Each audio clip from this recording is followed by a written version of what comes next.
Hey guys, welcome back to the ITC playlist. और आज मैं बात करने वाला हूं कि अमाउंट ऑफ इन्फॉर्मेशन या फिर आपकी म्यूचुअल इन्फॉर्मेशन को कैसे निकाला जाता है। तो आपको देखो, इसमें पहले मैं सिंपल क्वेश्चन लूंगा, फिर टफ क्वेश्चन के ऊपर जाएंगे। तो सिंपल क्वेश्चन ये है कि पीके की वैल्यू दे रखी होती है और आपको आईके का फॉर्मूला पता है, log 2 अपॉन पीके। तो उसमें अगर वैल्यू रख दोगे तो आप तो सीधा आपका जो क्या हो जाएगा कि log 2 4 हो जाएगा। लेकिन इन्होंने इसमें क्या करा है, log 10 बेस को लेकर इन्होंने सोल्व करा है। तो आप वैसे भी करोगे तो आंसर वही सेम आएगा, 2 बिट आता है। और अगर मैं नेक्स्ट क्वेश्चन की बात करूँ तो इसमें भी क्या कर रखा है इन्होंने, क्या है, P1 और P2 जो लेवल बता रखे हैं उनका 1/2 होगा, क्योंकि लेवल या तो 0 होता है या 1 होता है। तो 1/2 हमें यहाँ से आइडिया मिल जाता है। तो आई की वैल्यू हमें निकालनी थी। तो I1 मेरा log 2 1/P1 हो गया। इसी प्रकार I2 log 2 1/P2 हो गया, जिसके अंदर 1/2 वैल्यू रखी तो 2 ऊपर चला गया तो log 2 2 हो गया। इसी प्रकार I2 की वैल्यू हो गई log 2 2 हो गया। तो इन दोनों को अगर मैं सोल्व करता हूँ वैल्यू मेरी हमेशा 1 बिट ही आनी होती है।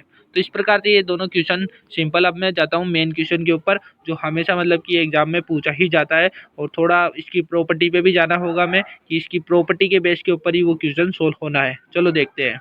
सबसे पहले अगर हम जाते हैं तो property of the mutual information, सबसे पहले ये सिमेट्रिक होती है, यानी एक्स वाई लिख दो या वाई एक्स लिख दो, पहले आगे पीछे कोई फर्क नहीं पड़ेगा। दूसरी बात, should be greater than equal to 0 होना चाहिए। थर्ड वन, इसका फॉर्मूला होता है एक्स वाई को सोल्व करने के लिए एच एक्स माइनस में एच एक्स स्लेस वाई होना चाहिए, या फिर वाई लोगे तो आप वाई आगे आ जाएगा, एक्स ले आया तो एक्स आगे आएगा। तो इसी प्रकार H Y minus H Y slash X हो गया। इसी प्रकार अब जैसे कि आपको ये चीज़ सोल्व करनी है ना, आपको जैसे एक्स स्लेस वाई को कैसे सोल्व, ये तो चलो आप निकाल लोगे, लेकिन ये कैसे निकालोगे, इसको निकालने का फॉर्मूला होता है H A comma B minus में एच बी, या आप बोल दो कि एक्स कोमा वाई माइनस में वाई। तो अगर मैं ये वैल्यू अगर इसमें पुट कर दूं तो मेरा रिजल्ट क्या निकलेगा, ये नेगेटिव वाली वैल्यू पॉजिटिव हो जाएगी और ये नेगेटिव हो जाएगी। तो ये देखो यहाँ पर जो आपका बी वाई ले लो एक तरह से, तो ये प्लस हो गया और ये वाला नेगेटिव हो गया, तो एक्स कोमा वाई हो गया। तो हमें सिंपली क्या करना है, पहले ये वैल्यू निकालनी है, फिर ये वैल्यू निकालनी है और फिर ये वैल्यू निकालनी है। जो हमें अब एक क्वेश्चन दे रखा है उसके बेस पे अपन ये सारी वैल्यू को सोल्व करेंगे। तो देखो, इस क्वेश्चन के अंदर ट्रांसमीटर के पास क्या होता है, A1 A2 A3 A4 and A5 letter होते हैं, और रिसीवर के पास क्या होता है कि B1 B2 B3 and B4 होते हैं। ठीक है, तो आपको क्या है कि यहाँ पर जॉइंट प्रोबेबिलिटी आपको यहाँ पे दे रही है, सिस्टम की ये पूरी जॉइंट प्रोबेबिलिटी आपकी दे रही है। आपको बोल दिया कि भाई साहब म्यूचुअल इन्फॉर्मेशन फाइंड आउट करना है, तो यानी कि आपको A कोमा B को अगर सोल्व करें तो ये हो गया आपका HA प्लस में HB एंड माइनस में HA कोमा B आपको सोल्व करना है। तो मेरे पास ये तीनों ही वैल्यू नहीं है। इन तीनों को सोल्व करने के लिए सबसे पहले मैं बात करूंगा एच ए की वैल्यू को निकालने के लिए। तो इसका फॉर्मूला अपन को पता है, यही होता है आपका PAI log 2 1/PAI, जो भी आपकी i इक्वल टू 1 से लेकर n तक जाएगा जो। ठीक है, अब मेरे को मतलब कि इसकी वैल्यू कैसे निकालूं, तो देखो यहाँ पर सिंपल इसको निकालने की एक सिंपल ट्रिक है कि आपको देखना है कि PA1 पर कौन कौन सी प्रोबेबिलिटी है। तो यहाँ पे कौन सी है, 0.25। ठीक है, अब PA2 पर कौन सी है मेरी, तो ये देखो यहाँ पर 0.10 एंड 0.30, तो दोनों को ऐड करेंगे तो 0.40 हो जाएगा। इसी प्रकार PA3 की प्रोबेबिलिटी आपकी आ गई 0.5, ये हो गया 0.15। इसी प्रकार PA4 की वैल्यू को निकालना है आपको, तो इसकी वैल्यू भी वो आ गई 0.15। और इसी प्रकार आपकी A5 की वैल्यू क्या हो गई, आपकी हो गई 0.05। ठीक है, आए समझ में। इस प्रकार आप क्या करोगे, ऐसे आपको क्या करना है कि यहाँ पर रो वाइज देखना है। यहाँ पे क्या करना है, आपको रो वाइज देखना है। तो आपने रो वाइज देख लिया यहाँ पर, तो यहाँ पर आपकी प्रोबेबिलिटी की वैल्यू सारी निकल जाती है।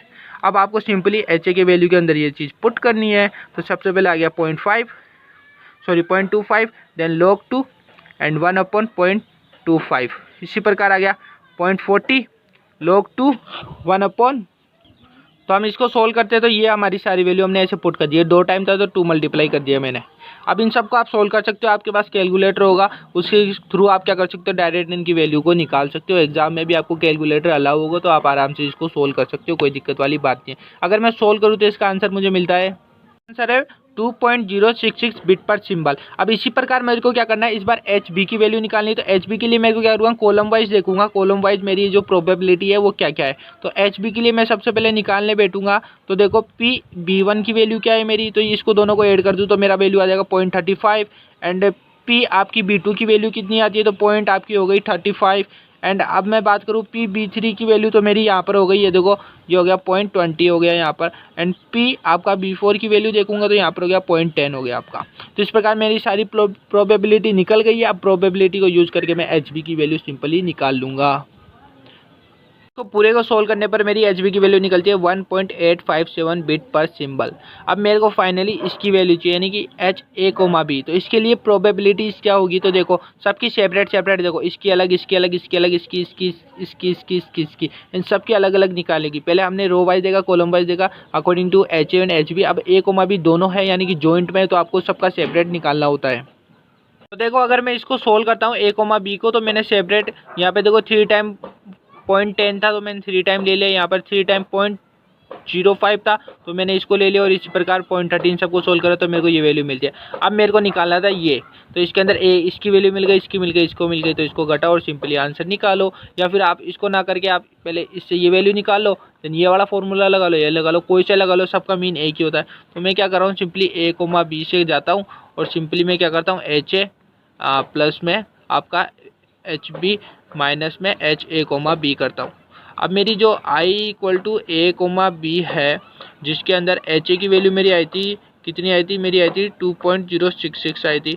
HB की वैल्यू मेरी कितनी आई थी, 0.857 आई थी। एंड इसकी भी 2.666 आई थी।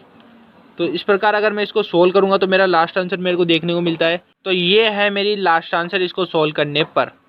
तो ये था हमारा क्या था, म्यूचुअल इन्फॉर्मेशन आपको पूछ लेगा, आपको प्रॉपर्टीज़ को याद रखना होगा और ये सिंपली करना होगा। अगर ये वाला नहीं आता तो दूसरा क्वेश्चन आ जाता है, कौन सा वाला, वो सिंपल वाला जो मैंने स्टार्टिंग में बताया था। तो दोनों में से किसी प्रकार का आएगा, लेकिन इसके बाहर कुछ भी नहीं आएगा, बस ये आएगा आपका म्यूचुअल इन्फॉर्मेशन के बारे में।